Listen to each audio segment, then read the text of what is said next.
Yeah, welcome to Electro-Hive Research Institute of Technology. My name is Yakubu Mohammed. I did promise I was going to show us my sine wave, pure sine wave inverter working principle, how it works. Some persons did say that I should do a video, so I thought I should do one for them so that they'll see how it works. So, as you can see, this is the inverter. That's the cake cover. I have designed this inverter in such a way that you can actually use different types of LCD. As you can see here, we have a 16:2 LCD. We have a 20:4 LCD. For this demonstration, I'll be using the 20:4 LCD. But for the packaging, I actually packed this work with a 16:2 LCD. So as you can see, this is my transformer. This inverter is actually an 800 VA or probably 800 VA inverter. But this transformer can actually handle up to 1.5 kV at 12 volts. But for this packing, I actually used it to handle 800 VA. Most times I always like to leave enough buffer so that if the client decides to overload, at some point you might not get the inverter get damaged, but to just shut down properly. So as you can see, this is the inverter itself. That's the control board. This is the power board.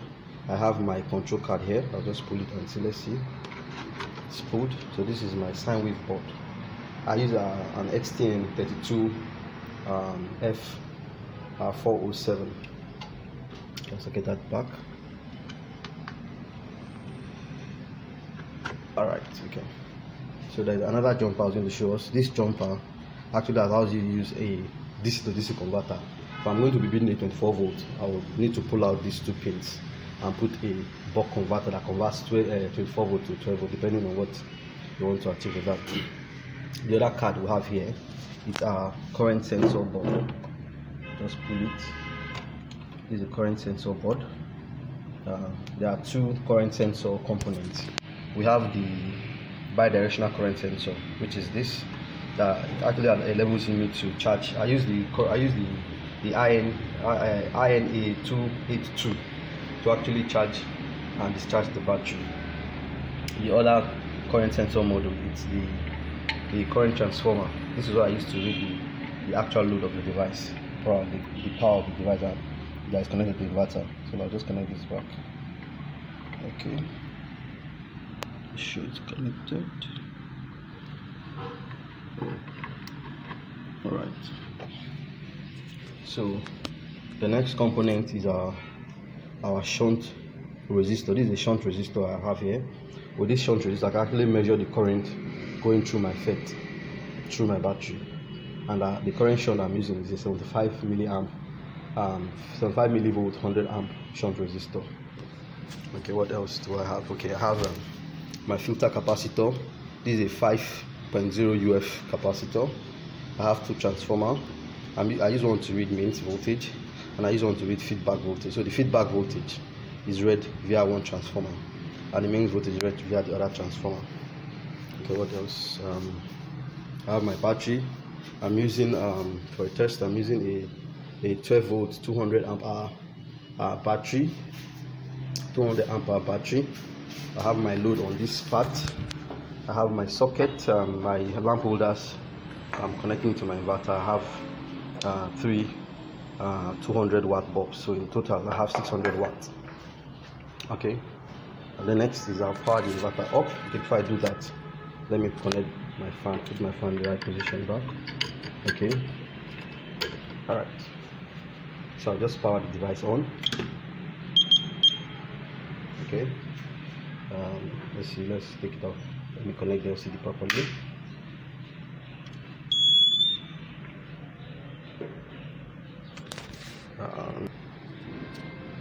Okay, the LCD is now properly connected. We need to power it up. Okay, that's the LCD waiting for a signal from the main MCU. Okay, from what you can see, you see that there is an 800 VA. There is a DC current. The current I have here, they are raw values. I'm actually using them for simulation. You have the AC current, which is still raw value. Then the power too is still raw value. The battery voltage is 12.6. The percentage is 95%. This is the first voltage here. V is supposed to be a mains voltage. The next voltage is the inverter voltage. The INV means this is supposed to be like the state. either inverter or mains. So IMV means it's on inverter mode, but it's actually standby, but there is no mains. If mains comes up, what you get here is mains MNS to show mains, and it should start showing on the charging state. So the next thing I want to do, like I said, this inverter can actually for LCD, I can actually use a 16 by 2 LCD. I can use a 20 by 4 LCD. So for this testing, I'm actually using a 16 by 4. But like I just said, for this packed work, I use a 16 by 2. But because I'm going to be demonstrating, I want to see some other parameters like temperature. What you have here is temperature 28 degrees centigrade. Okay, that's being powered up. Okay, this is a power on button. You hold it down until you hear the alarm comes up. Okay, I can release it now. So once that is done, I should get my inverter on. The inverter on, you can see the voltage I'm getting is what, 220 volts, 226, 227 volts, and the inverter is actually on run mode. So what I'll do now, I'll now connect my LEDs, my bulb. I'll put my first 200 watt bulb. Okay, let's see what the voltage is. The voltage has actually dropped to 212, and of course the battery has dropped to 77%. Okay, let's see what the next bulb gives us. Okay, that's 400 watt. The voltage is still on 212. See that it's actually regulating on 212. The device has been built to regulate on 210 plus or minus 10 volts. So I expect it to swing between 210 plus or minus 10 volts, except otherwise the maximum in the modulation needed has been reached, then start dropping. But once the regulation is still working, it should regulate around 210 plus or minus 10 volts. That means I can actually get 210, I can get 220 or 200 as the case may be. But once the regulation has gotten to the maximum point, whereby the modulation index has gotten to, let's say, 1 or 100, depending on what values I'm using, then the voltages are dropping. I think the minimum voltage I have designed this inverter for is 160 volt. Once it gets to 160 volt, it shuts down. So let's see what the next bulb. Put the next bulb. So it's actually what 600 watt, 200 times 2. We see that the regulation is still what 210, even though the battery has actually dropped to 46%. So like I said, it will keep regulating the voltage, ensure that your voltage is within 210 plus or minus 10 volts. So yeah, you always get your 210 voltage, 220 voltage, or 200 as the case may be, as long as your battery is within the range. So I'll just check my MOSFET. There is no temperature. If the temperature rises to a particular temperature, which I have set, we'll watch it, the fan should come up so that it will cool the MOSFET. But so far so good. The temperature, the MOSFET actually still on their cold, still on their room temperature, still at room temperature. So this is the working principle of my inverter. If I had more lamp holder, I didn't come with more lamp holder, maybe my next video I'll add more lamp holder and see the maximum load that this inverter can actually carry. So I'll take the inverter, the camera very close to the transformer to see if we can hear any noise. So you can see there is no noise. The transformer is not noisy, it does not generate any noise, and that is because it is well designed. One of the challenges I've been facing in the past is getting my actual lamination. I've not been able to get lamination. That is why I've not been able to commercialize this product yet. But like I keep saying, as soon as I have a source for lamination or a source for good transformers, I would start selling this product. For now, if you want to review this product, I have made it open source, meaning that you can actually go online. I have a YouTube channel where you can download all the information that are necessary, the power board, the control card, the current sensor, of course, all the boards you need. All the information are actually on my GitHub account, and I'll make that available as you want it. It's free. You can download, build. Okay, now we see that the fan is up, so it means that temperature has gotten to, as you can see, temperature is actually at 46 degrees.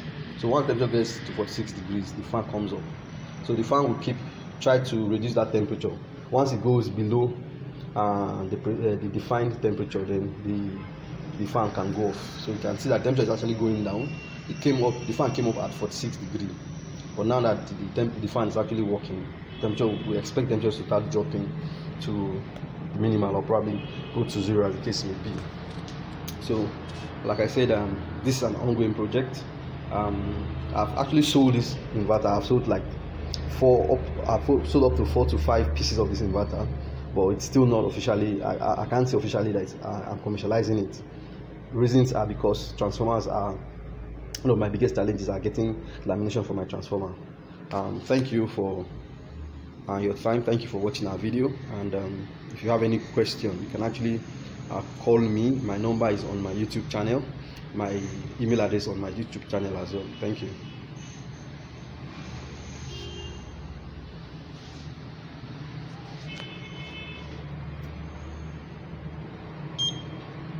Okay, so thank you.